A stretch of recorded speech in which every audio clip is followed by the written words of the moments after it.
On the evening of March 17, 2026, at Royal Air Force Fairford in Gloucestershire, England, ground crews worked under floodlights on a concrete hardstand that held 12 B-1B Lancer supersonic bombers. These aircraft had arrived in waves over the past 2 weeks, flying across the Atlantic from Ellsworth Air Force Base in South Dakota, joining 3 B-52H Stratofortresses already parked on the same apron.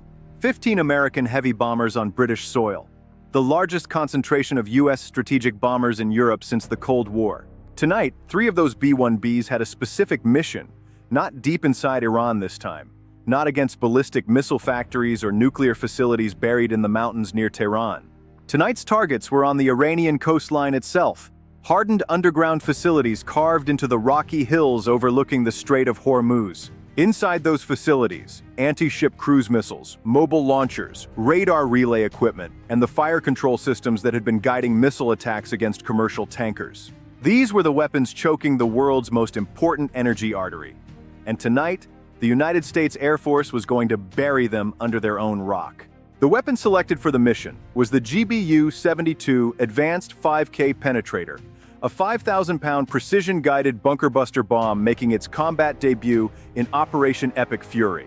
Developed beginning in 2017 at Eglin Air Force Base in Florida, the GBU-72 was engineered specifically to defeat the kind of deeply buried, reinforced underground facilities. It replaced the older GBU-28, which had been in service since the 1991 Gulf War. The Air Force expected the GBU-72 to deliver substantially higher lethality against hardened targets. The GBU-72 is a weapon of extraordinary engineering, nearly 4 meters long, over half a meter in diameter. The outer casing is forged from ultra-high-strength steel, hardened to penetrate reinforced concrete and solid rock without deforming on impact. Inside the casing sits approximately 1,800 kilograms of high-explosive fill, configured with a delayed action fuse that allows the bomb to burrow deep before detonating. The guidance system combines GPS satellite navigation with inertial measurement, giving the bomb meter-level accuracy even without a laser designator. The tail kit assembly contains movable fins that steer the bomb during its fall, continuously adjusting its trajectory based on GPS updates. From release at altitude to impact on the target, the GBU-72 flies itself. On the hardstand at Fairford, the ordnance crews began the loading process. The GBU-72 is too large and heavy for standard loading equipment. Specialized heavy-lift munitions trailers were positioned beneath the first B-1B. A hydraulic crane on the trailer raised the first bomb into alignment. The bomb was guided into position by hand, the ordnance technicians working in the tight space beneath the fuselage to align the mounting lugs. The hooks engaged with a solid mechanical click. The arming wire was connected, running from the bomb's fuse to a release mechanism on the rack. The electrical connector linking the bomb's guidance electronics to the aircraft's stores management system was plugged in and secured. The GPS antenna was checked. One GBU-72 loaded in the forward bay, then a second in the center bay, then a third in the aft bay. 3 5,000-pound bunker busters inside a single B-1B Lancer. On the external weapons stations beneath the fuselage, additional munitions were mounted. GBU-31 Joint Direct Attack munitions with BLU-109 penetrator warheads. These smaller penetrators were assigned to the secondary targets, the intelligence support buildings, radar relay stations, and command bunkers on the surface near the main underground complex. The ground crew chief performed the final walkdown.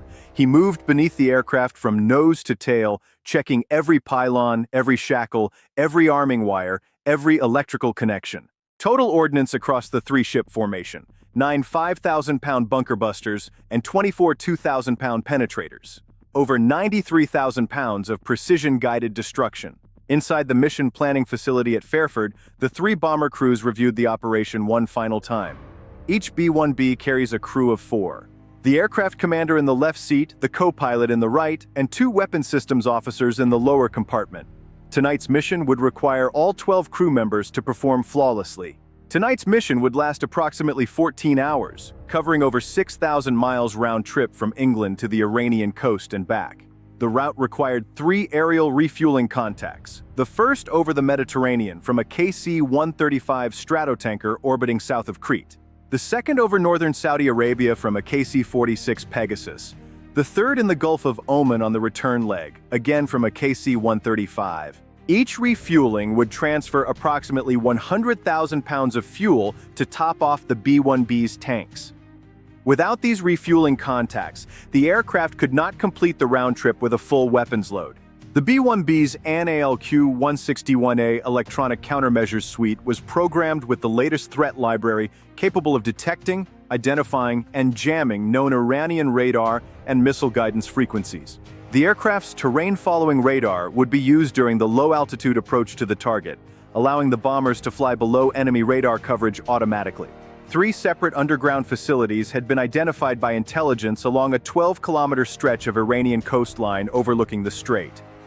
Each facility consisted of tunnel entrances reinforced with steel-lined concrete. The missiles stored inside were identified as Noor, Qadr, and Abu Mahdi variants, all capable of striking naval and commercial vessels transiting the strait. The bombing sequence was timed so that all 3 facilities would be hit within a 2-minute window, preventing any of them from launching retaliatory missiles. The target coordinates were loaded into each aircraft's stores management system. GPS coordinates verified to the meter. Backup aim points designated in case of GPS jamming. The crews suited up. Flight suits, G-suits. Survival vests with radios, flares, a compact survival kit, and a sidearm. Helmets with integrated oxygen masks tested and fitted. Each crew member packed a personal bag for the 14-hour mission. Water bottles, energy bars, checklists, maps, spare gloves, a change of socks. Small comforts for a very long night. The crews walked to their aircraft in the darkness. The English countryside was silent, except for the distant hum of auxiliary power units keeping the bomber's systems alive. Each pilot climbed the boarding ladder into the upper cockpit and settled into the ACES-2 ejection seat. The co-pilot took the right seat. Below them, through a hatch in the cockpit floor, the 2 weapons systems officers descended to their positions surrounded by multifunction displays. Engine start. The B-1B is powered by 4 General Electric F-101 engines, each producing over 30,000 pounds of thrust with afterburner. The first engine spooled up with a rising whine, then the second, third, fourth. The instrument panels came alive with engine data, all within normal parameters. The ground crew removed the last safety pins from the weapons and showed them to the pilot, confirming that all ordnance was now live. The crew chief gave the taxi signal. The first B-1B rolled forward, its variable sweep wings extended fully forward. The 844,000-pound aircraft taxied slowly. The pilot lined up on the center line.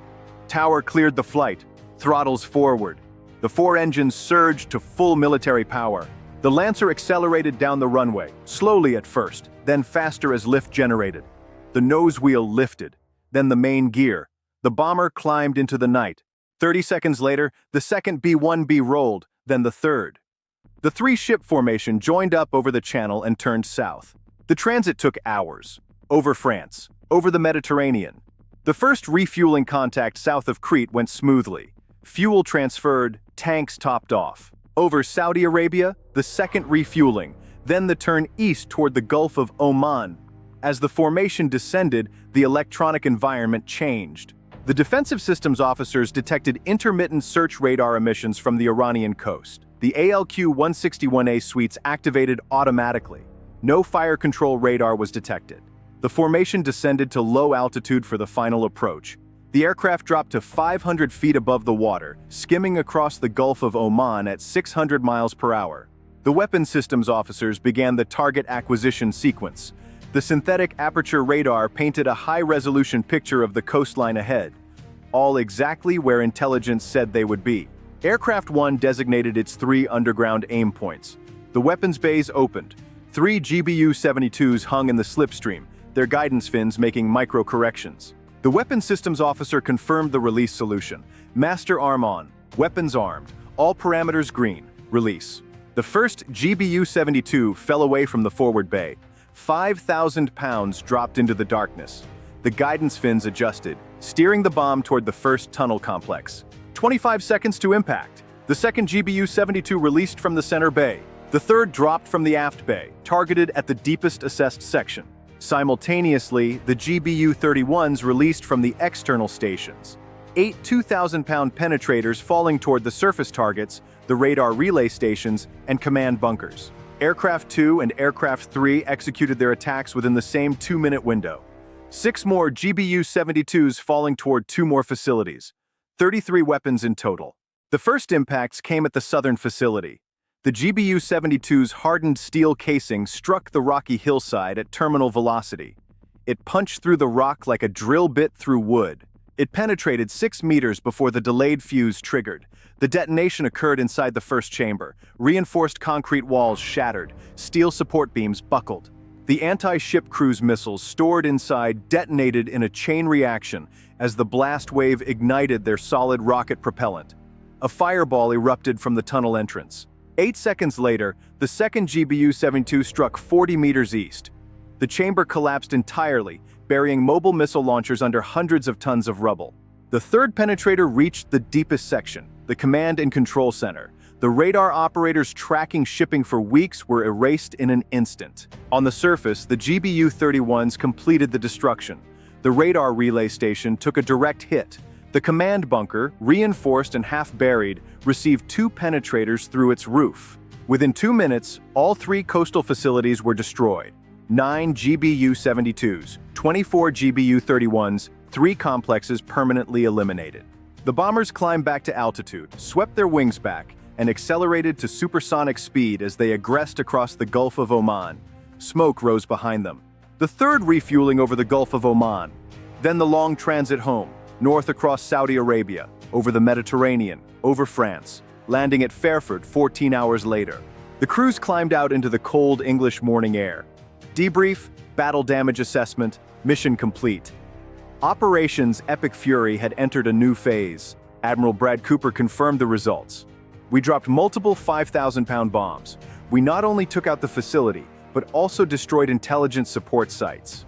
Iran's ability to threaten freedom of navigation in and around the Strait of Hormuz is degraded as a result, and we will not stop pursuing these targets. Joint Chiefs Chairman General Dan Kane added, "These weapons are bespokely designed to get through concrete and rock and function after penetrating those barriers." But this was only the beginning. Along Iran's 200-mile southern coastline, dozens of similar hardened facilities remained operational, concealed and reinforced for decades. And in the Zagros Mountains behind the coast, underground factories continued to manufacture replacement missiles.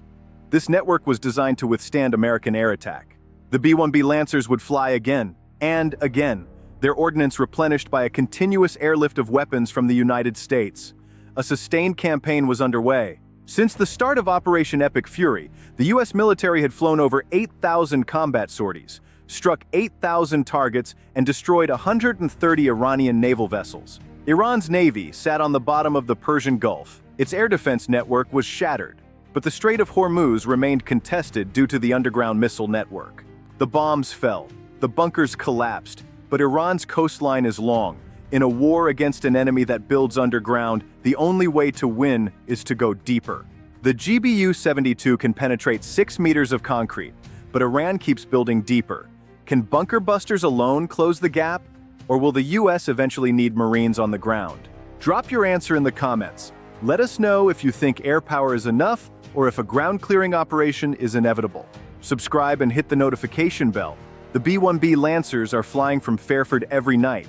The next 48 hours will tell us if the strait reopens or if a ground war begins.